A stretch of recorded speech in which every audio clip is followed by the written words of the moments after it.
श्रीमद् भगवद गीता परिचय। कुरुक्षेत्र का विस्तृत युद्ध स्थल। आमने सामने थी कौरव और पांडवों की अस्त्र शस्त्र से सुसज्जित विराट सेनाएं, जिनका नेतृत्व कर रहे थे युद्ध कला में प्रवीण अनेक महारथी। सैन्य दल रह रहकर अपने वीरोचित समवेत उद्घोष के निनाद से गगन मंडल को कंपित कर रहे थे। परीक्षा की उस घड़ी में अर्जुन के मन में युद्ध की विरक्ति से भरे न जाने कौन से भाव उत्पन्न हुए कि उन्होंने श्री कृष्ण के समक्ष क्षमा याचना करते हुए ये कहकर आत्मसमर्पण कर दिया कि वे अपने ही स्वजनों बंधु बांधवों से युद्ध करने में असमर्थ हैं। बल प्रधान क्षात्र धर्म से अर्जुन सीधे कार्पण्य भाव कायरता दोष में पहुंच गए थे। उनका क्षात्र भाव लुप्त हो गया था। असमंजस के उन पलों में अर्जुन को सूझ ही नहीं रहा था कि वो युद्ध करें अथवा वैराग्य ले लें। अर्जुन ने अपना धनुष और तरकश भूमि पर डाल दिया। अंतर्यामी श्री कृष्ण जान चुके थे कि आचार्य द्रोण के प्रतापी शिष्य तथा धरा के सर्वश्रेष्ठ धनुर्धारी का मनोबल खंडित हो चुका है। ऐसे में कृष्ण के समक्ष एक कर्तव्य आ खड़ा हुआ, गुरु का। अतएव तर्क, बुद्धि, ज्ञान और कर्म की चर्चा से तथा विश्व के स्वभाव की जानकारी देकर और अंत में सर्वोपरि परम सत्तावान ब्रह्म के विराट स्वरूप का साक्षात दर्शन कराकर कर्तव्य पथ से भटके अर्जुन के मन रूपी अश्व की रास खींचकर उसे क्षात्र धर्म की ओर उन्मुख करना ही महायोगी कृष्ण का एकमात्र लक्ष्य था।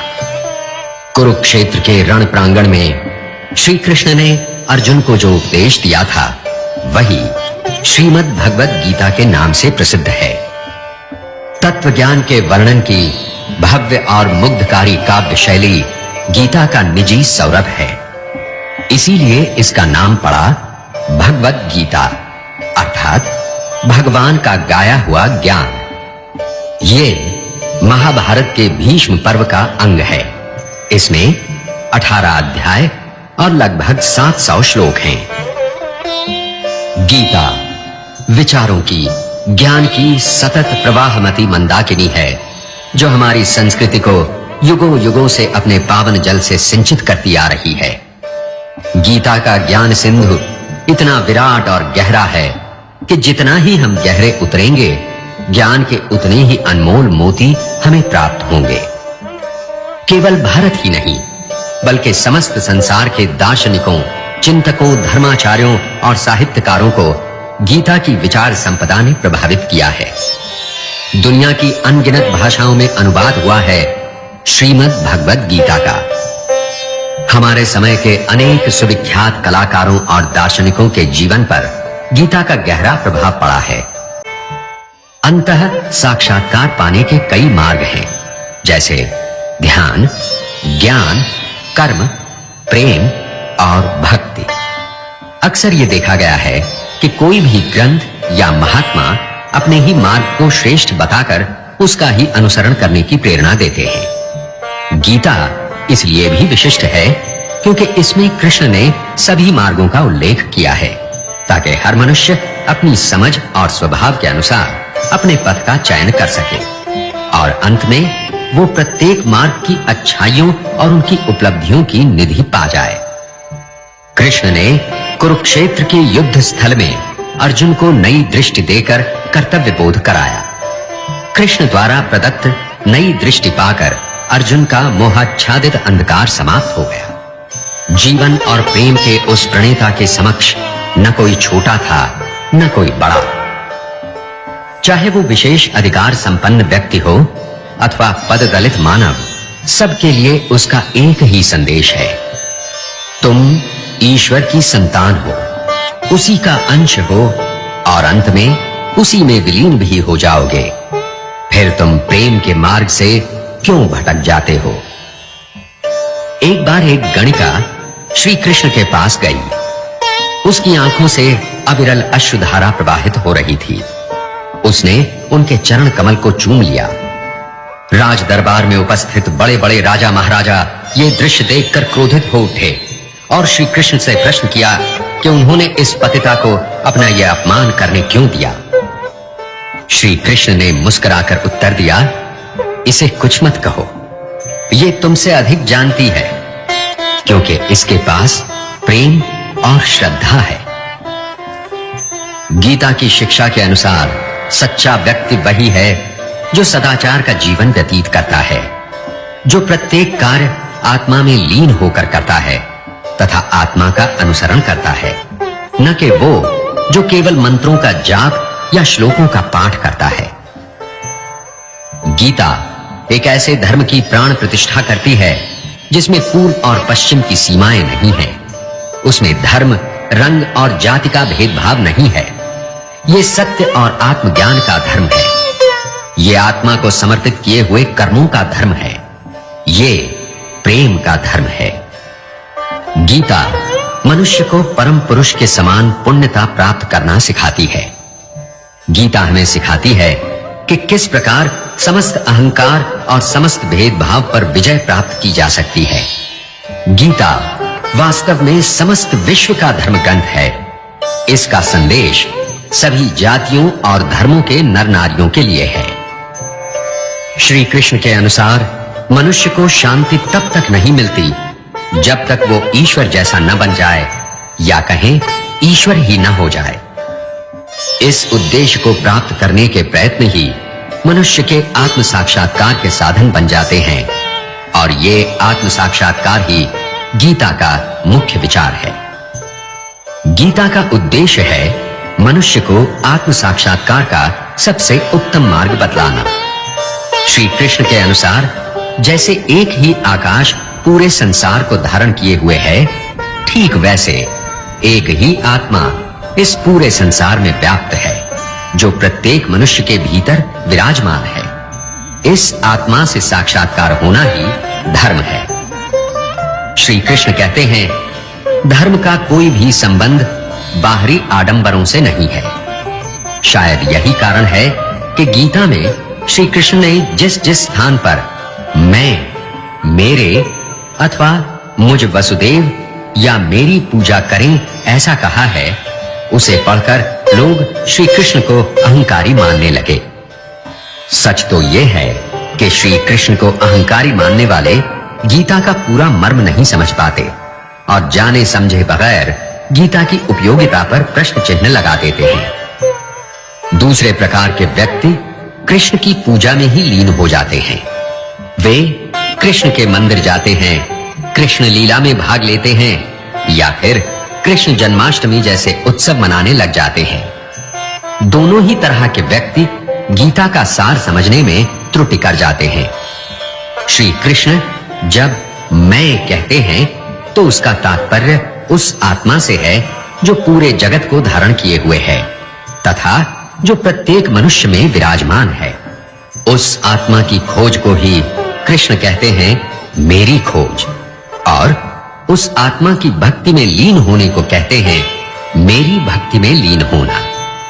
वस्तुतः कृष्ण ने आत्मा को तत्व से जाना है और उसे जानकर ही वो परम आत्मा है। इसी कारण कुछ लोग गीता को परमात्मा का कथन मानते हैं, भगवान की वाणी मानते हैं, क्योंकि जिसने भी अपने भीतर स्थित आत्मा को तत्व से जान लिया वही ईश्वर हो गया और उसकी वाणी परमात्मा की वाणी। गीता इसीलिए ईश्वर की वाणी है, और इसीलिए श्री कृष्ण का मैं न तो अहंकारी है, न स्वयं उस श्री कृष्ण के लिए है जिसने शरीर धारण किया है, बल्कि इस मैं का संबोधन बोध कराता है मेरी भक्ति में लीन होने के लिए, उस आत्मा की भक्ति में लीन होने के लिए जो प्रत्येक मनुष्य के भीतर उपस्थित है और जिसे तत्व की सहायता से जानकर हम स्वयं परमात्मा श्री कृष्ण को अपने भीतर विराजित कर सकते हैं। उसके पूर्व किसी तरह के मोक्ष की संभावना नहीं है। ईश्वर बने बिना मनुष्य की मुक्ति नहीं है। श्री कृष्ण की ये गीता वास्तव में मनुष्य के परमात्मा, ईश्वर या सच्चिदानंद बनने की राह में आने वाली बाधाओं की चर्चा है, जिन्हें दूर कर मनुष्य अपनी आत्मा को पहचान सकता है। श्री कृष्ण ने इस उद्देश्य की प्राप्ति के लिए अनेक क्रांतिकारी वचन कहे हैं। जो समस्त प्राचीन मान्यताओं तथा व्याख्याओं का भ्रम तोड़ देते हैं। इसी प्रकार श्री कृष्ण जब कहते हैं कि जब जब पृथ्वी पर पाप बढ़ेगा, तब तब उसका नाश करने मैं जन्म लेता हूं, इस मैं का भी यही अर्थ है कि तब कोई ऐसा व्यक्ति पैदा होता है जो आत्मा को तत्व से जानकर अपनी ईश्वरीय वाणी से लोगों का उद्धार करता है। श्री कृष्ण के मैं में बुद्ध, महावीर, राम, ईसा मसीह, नानक और कबीर सब समाहित हैं और कृष्ण की इच्छा हमको और आपको भी उसमें शामिल करने की है। श्री कृष्ण ने आत्म साक्षात्कार को सरल और स्पष्ट शब्दों में बतला दिया है। आत्म साक्षात्कार का एक अद्भुत मार्ग है कार्य के फल की इच्छा का त्याग। इसी धुरी पर घूमते हैं गीता के सारे उद्देश्य। कार्य के फल की इच्छा का त्याग ही वो सूर्य है जिसके चारों ओर भक्ति, ज्ञान और कर्म रूपी ग्रह उपग्रह परिक्रमा करते हैं। जहां शरीर है वहां कर्म होना आवश्यक है। कोई भी देहधारी बिना कर्म किए नहीं रह सकता है। गीता का अर्थ यही है कि बिना फल की इच्छा किए कर्म करो। अपने समस्त कार्यों को परमात्मा को समर्पित कर दो। मन तथा बुद्धि से उसी की शरण में चले जाओ। ये निष्काम त्याग प्रवृत्ति केवल बातों से ही नहीं आ जाती और न ही ये पंडिताओं वितंडा से ही आ सकती है। वैसे पढ़े लिखे और पंडित लोगों में एक प्रकार का ज्ञान होता है। वे शास्त्रों को मौखिक रूप से सुना सकते हैं, क्योंकि इस ज्ञान के होने पर भी वे आत्म प्रशंसा आदि से घिरे हुए हैं। ज्ञान का दुरुपयोग न किया जा सके, इसी के लिए गीता के ज्ञान के साथ भक्ति की आवश्यकता पर जोर दिया गया है। यही नहीं, भक्ति को महत्व भी अधिक दिया गया है। भक्ति का अर्थ प्रेम और करुणा से भरा ऐसा हृदय है जो सबसे डूबकर प्रेम कर सके, न कि भजन आदि बाहरी कृत्यों को करने वाला मनुष्य। बिना प्रेम वाले हृदय के ज्ञान अनुपयोगी है।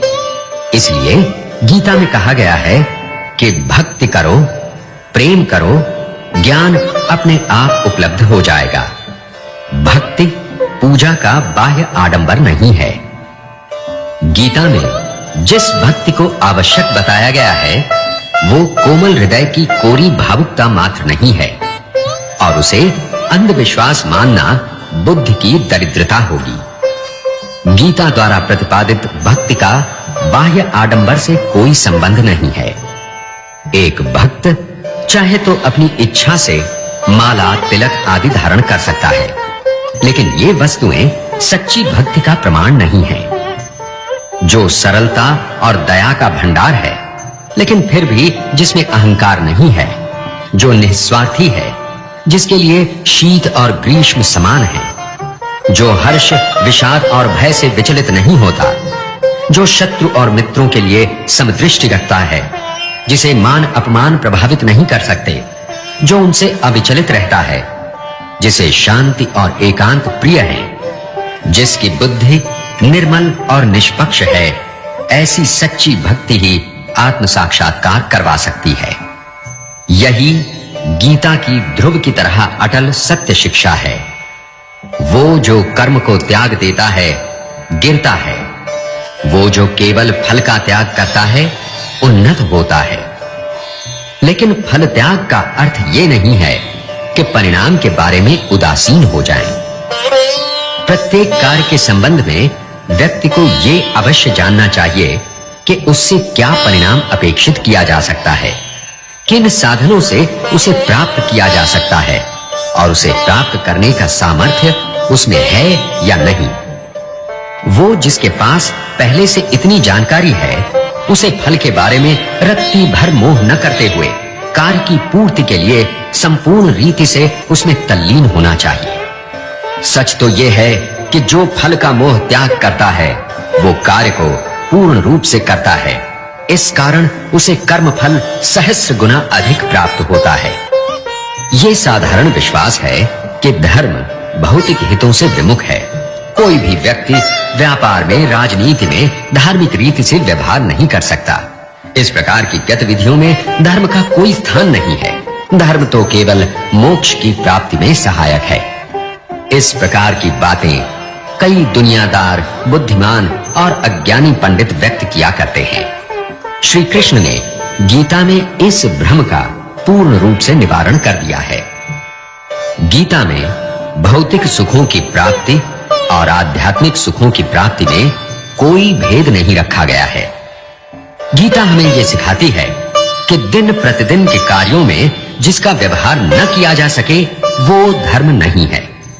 इस प्रकार गीता के अनुसार जो भी कार्य निष्काम भाव से नहीं किए जा सके वो त्याज्य हैं। गीता ये करो ये न करो का कोश नहीं है। जो बात एक व्यक्ति के लिए न्याय संगत है वही बात दूसरे के लिए न्याय संगत हो ये आवश्यक नहीं। जो वस्तु एक समय अथवा एक स्थान पर वांछनीय है वही वस्तु दूसरे स्थान और समय पर वर्जित भी हो सकती है। श्री कृष्ण किसी भी कार्य को अच्छा या बुरा नहीं मानते, बल्कि उस कार्य को करने के पीछे छिपे हुए भाव को महत्व देते हैं।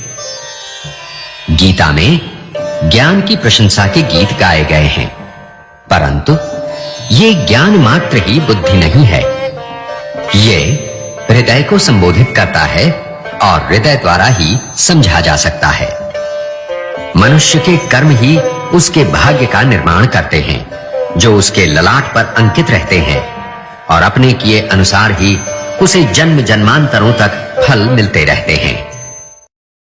जैसे शरीर को स्वस्थ रखने के लिए अच्छी खुराक और एक्सरसाइज की आवश्यकता होती है, वैसे ही मन को स्वस्थ रखने के लिए भी अच्छी मानसिक खुराकों की आवश्यकता होती है। और भगवत गीता इस मामले में बेजोड़ है।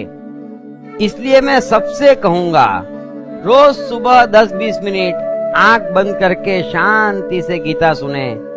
आपका दिन और आपका जीवन सब कुछ बदल जाए।